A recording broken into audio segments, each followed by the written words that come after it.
Hey, brothers and sisters, welcome to another edition of Let's Talk About It with Reggie J. Uh, Black man, black woman, on this episode, I think I got to go back to the basics because I think I got a little too ahead of myself. Because some of the feedback I'm getting on some of my videos is like, wow, right? So I thought that everyone knew that the first law of nature is self-preservation. I got to love my own before I can love anybody else. I got to love myself before I can love anybody else. But we're going to go even further back than that. Let's go back to the knowledge of self. We have to know who we are in order to know who we are in the sight of God. Or we catching all this hell in America. I just seen how they did the Haitians. I mean, that's just a reflection of how they feel about us. They mad at Haitian because Haitian was the first black country to fight and win their independence. And America ain't gonna never let them forget it. Yeah, that's what that's all about. You let them Afghanistan come over here and put them in housing and shelter and help them get a job, put money in their pocket. But the Haitians, I mean, the blacks, this is how we're treated all over the world. But let's get back to the knowledge of self. You have to know who you are. I had a brother tell me, say, brother, I was offended when you said Jesus was a black man. I said, well, brother, you got a problem. That ain't my problem. All I got to do is throw out the truth. So I didn't tell him to go in the Bible and read where the Bible says he had half lambs, wolf feet, or burnished brass. I didn't do none of that. I said, brother, we just on two different pages. Then another brother told me, said, well, it shouldn't make a difference. I'm a Christian. It shouldn't make a difference what color Jesus is. I said, you're right, but it made a difference to somebody because they changed him. And they had that white boy with blonde hair, blue eyes in every black church in America. Then you go to another church and they had a brown hair, brown eyed white Jesus. I'm saying, the black folks now, it don't make a difference to most of us when you spiritually and you mentally dead. You know what I'm saying? I tell you all the time, if you're going to read that Bible, don't read it like it's a history book.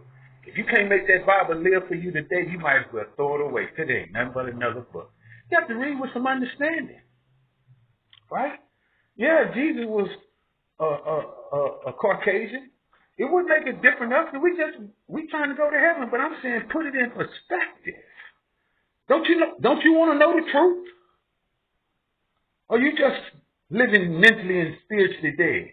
Don't make a difference. People, brothers and sisters, all of us, we got to get on the same page. I'm talking about the 30 to 40 million blacks here in America.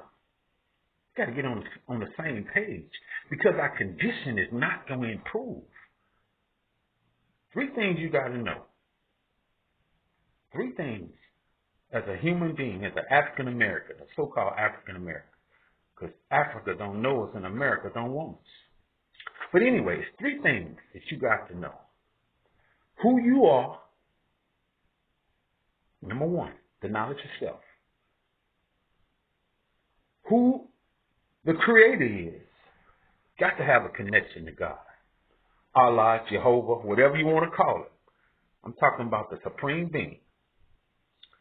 And number three, you have to know who your open enemy is. There's three things that you have to know in order to be spiritually alive. Because your spiritual foundation is about to get tested right here in America in a couple of weeks. If you don't have a spiritual base, with all these mandates they're putting in, it's going to affect your job, how you make a living. It's going to affect the school system. It's going to affect everything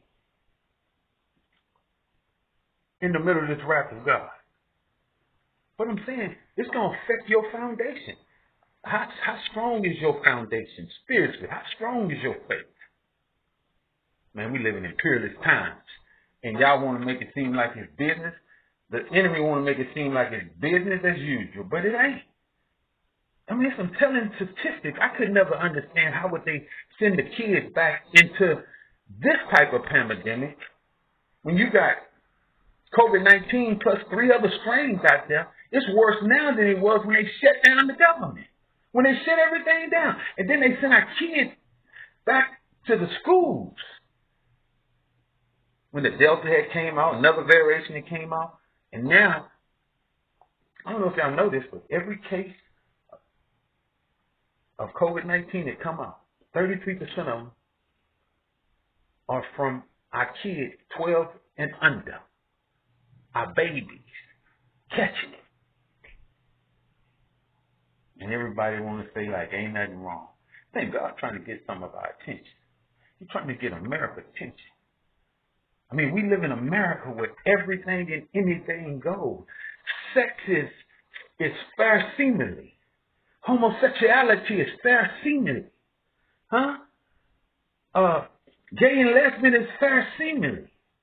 I'm talking about messing around on your wife and having a man on the side. That's fair seemingly. And God ain't pleased. You can take it or let it alone. You better get your house in order. Because this is just the beginning of sorrow. Just watch. Don't believe me. They haven't even gave us a thorough understanding of a game plan, the government, of how we going to get this COVID-19 under control. Only by everybody getting vaccinated. They pushing that. But statistics say 55% of Americans haven't got vaccinated.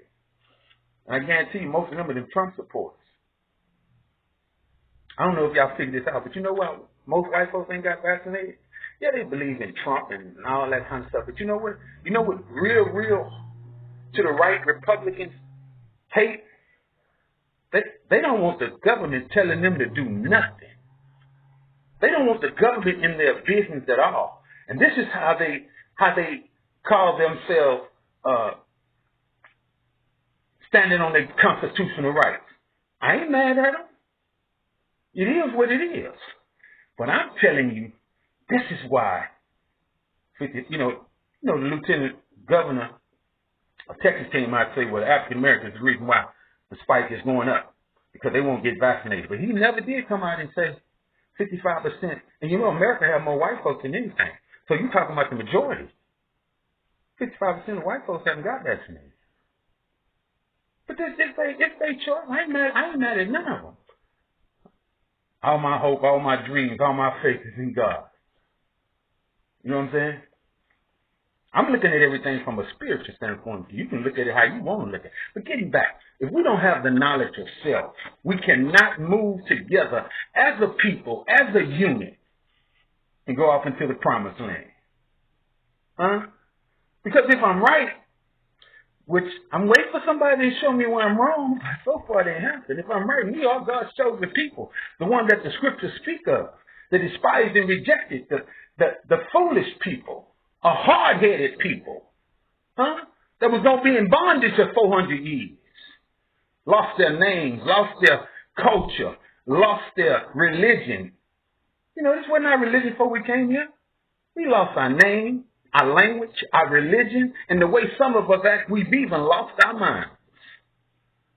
Papa had to be, that's us, man. God's chosen people. So if I'm right, we are God's chosen people, man, we got to wake up and look at how we live and what we do, where we go, how we love. We got to look at all that differently. But you got to have the knowledge of self. So, not just who am I, you know, because I'm not just Randy Johnson. My last name tell me Johnson. I came off the Johnson plantation. Because this wasn't our names when we came here. Do some research, black man, black woman, individually. Don't let anybody just give you all the answers. Do some research for yourself. Let's get the knowledge of self. Maybe we would act different. Maybe we would love different. Maybe we would do things different on a regular basis if we knew who we were. If we knew